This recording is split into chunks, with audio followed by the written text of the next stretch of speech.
ahead and shout out your stage name, how long you've been DJing, something like that. Okay. I go by Chic Vibez, not Chick Vibes. I've had that happen a few times. It's Chic Vibez. I have only been DJing for about 2 months. I primarily started off as a vocalist, and I've been a vocalist for, gosh, probably about 16 years. Took a hiatus due to personal reasons in music up for the last almost 7 years, and this year marked the time for me to come back to doing what I love. And DJing kind of like fell in my lap. It wasn't like what I initially intended on doing, but I was looking for an avenue to get my music out, and I saw DJing as a way to do that. And then when I started actually doing it, I was like, wow, I really love this. And I had a background in dance, so there's music, singing, dance. It just kind of, it just fit together. When I got behind the decks, like it was easy to hear the beat and how it blended and arranging and things like that. It came natural for me, but I just, more than anything, I really enjoyed it. And I was like, wow, I didn't plan on enjoying this like this. And that's really how I stumbled into it, to be honest. Can you describe your style or approach to DJing, production, and singing? So one of the reasons why I chose Chic Vibez this time around, I had a previous artist name, which was T. Dion, which was just my first initial and my middle name. But I spent a lot of time focusing on trying to lock in a specific vocal style. And it really stifled a lot of my creativity because I had such a diverse background in musical taste and the way I grew up and where I grew up and just so many things that had shaped the person that I became. I had to do voiceover, so I was used to doing different voices. And so it was like the more I focused on trying to be one specific genre, the harder it became. So this time around, I was like, you know what, let's go. The name derived from Chic Vibez because the vibes are very unique to each project, I guess the best way to say it.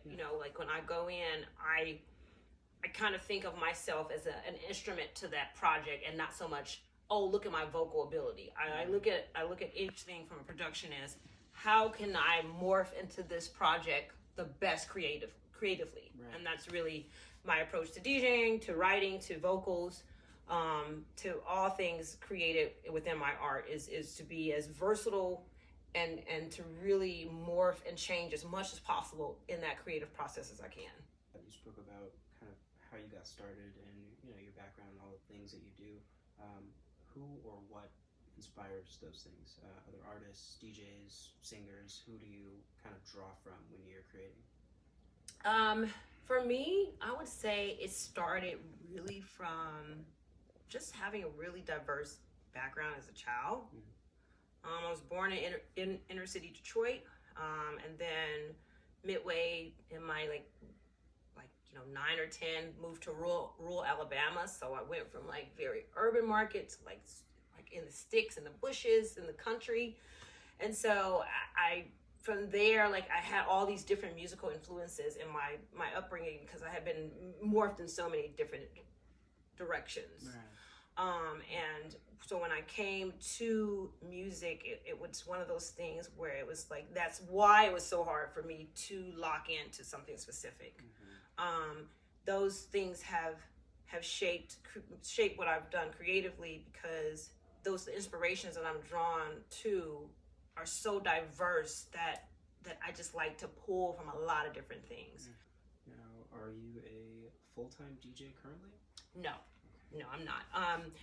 And again, for myself, this is new. It's very new. Like we're about 2 months in. So I work during the day and I devote at least an hour and a half to come home and practice. I've been spending a lot of time on really creating the music. Again, I'm big on music, so I want to make sure that journey of the set is like take someone on a journey. And so I've spent a lot of time to really crafting and figuring out what's the emotion I want to give and what kind of flow I want the set to have. And I'll be honest, I went down some rabbit holes a few times with that. But again, that to me is a part of the art. So yeah. Let's say you are a full-time DJ and you can move to any city you want to pursue music. Where are you headed? Ibiza. Oh. I feel like that culture just really morphs, and it understands this music. Like I think sometimes, depending on what city you are in, if the EDM scene is not as influential and it's not, you know, popular, you can feel like you're an outsider. So to go into me in a space like that where, you know, like people are opening up McDonald's to throw raves, like this is a whole nother scene. We don't see that in the US. There's nobody opening McDonald's to turn it into a rave, you know? So I feel like when you get into those kind of environments, the culture and the community is more apt to embracing, you know, that music essentially. Right. So you've been DJing for about, you said 2 months, right? About 2 months, yes. Okay. What is one song on your USB that has been placed there since the beginning and has not left? Oh, Joel Curry. It's called Nikes, and it's such a fun song. Like I don't know why, but it's just like I love that song when it comes on. It just, I get so excited when I play it out. I don't know why, but it's just a really fun song. It doesn't.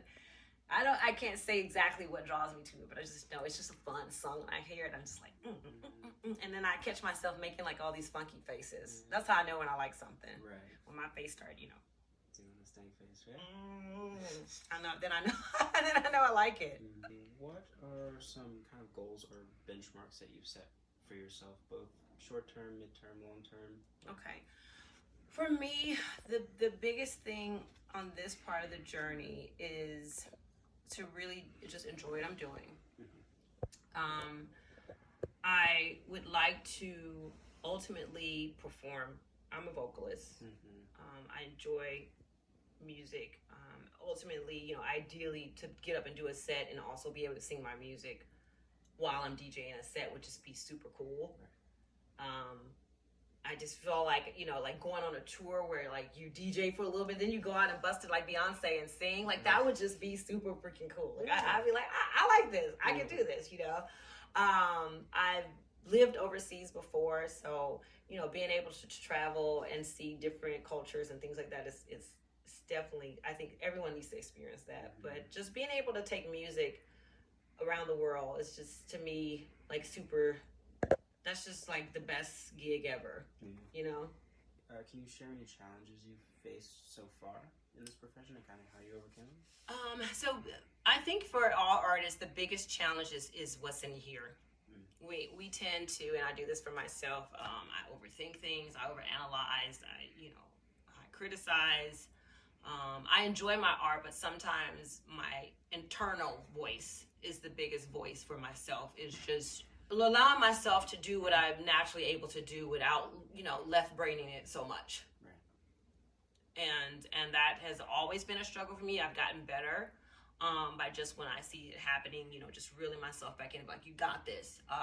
But for myself, you know, just that little voice like, oh, you sure you want me to do this shit? Oh, you'll mess up. Oh, you know, all those little, you know, doubts that you have in the back of your mind that you never tell anybody about, but you're dealing with it internally. So I've just learned that I work the hardest to relax and just enjoy. And as long as I remember to relax and enjoy what comes to me naturally, I'm okay, you know.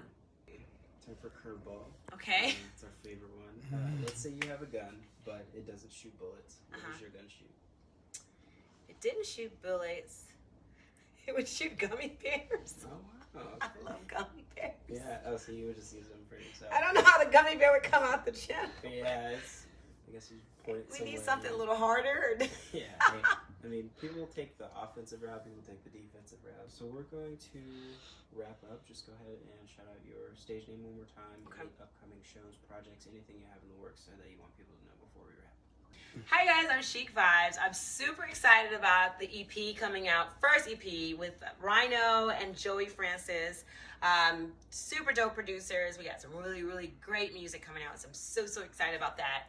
I'm doing a pop-up in Cabbagetown at Little's. We'll be out spinning beats in the streets. Oh, it rhymed. I wasn't planning on that, but it did.